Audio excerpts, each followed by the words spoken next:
Forget everything you know about the Statue of Liberty. That iconic green? It's a lie. She arrived in New York not as the Green Lady, but as this, a towering, blinding, 151-foot copper giant. Using authentic past images like these, I haven't just recreated the scene. I've traveled back to this exact moment.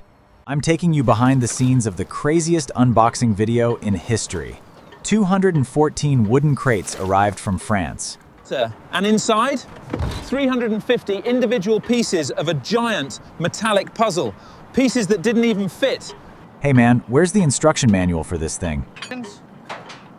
Pal, we're just matching the numbers painted on the boxes. But here's the wildest part. France gave us the statue, but we had to build the base. And America almost fumbled the bag. It took Joseph Pulitzer running a crowdfunding campaign in the World newspaper, taking pennies from kids, to build this foundation. All right, I've got hard hat clearance, well, bowler hat clearance. We are going up.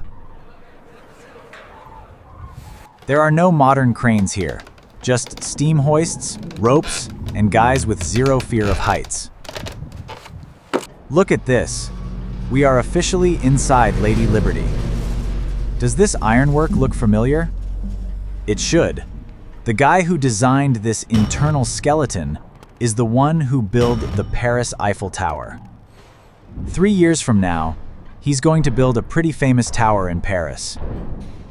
But right now, he designed this genius suspension system. The copper skin doesn't hold the statue up. It hangs off this iron skeleton like a giant metal dress. This entire giant is made of copper that is shockingly thin. Literally, the thickness of 2 pennies. They didn't melt this. They used a French technique called repoussé, beating the absolute life out of the metal from the inside out. They are driving 300,000 of these copper rivets by hand, while dangling 150 feet in the air. Is this even safe? Some French guy named Eiffel built it. It ain't going nowhere. Between the wind, the steam hoists, and the constant hammering, it is absolutely deafening up here. I made it to the top tier. Guys. Look at the size of this face. Her face alone is 17 feet tall. Each of her eyes, 2.5 feet wide. She looks like a flawless, giant penny. So, the million-dollar question, when does she turn green? Science, baby. Oxidation. Over the next 30 years, New York's salt and rain will eat this metal, turning it completely green. But as incredible as she is, look at what she's looking at.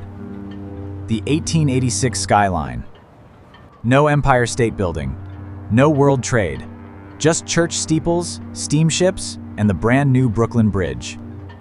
This city is about to explode into the future, and this giant copper lighthouse is going to welcome millions of immigrants right past this spot. If you want me to time travel to the building of the Eiffel Tower next, hit subscribe, and I'll see you in the past.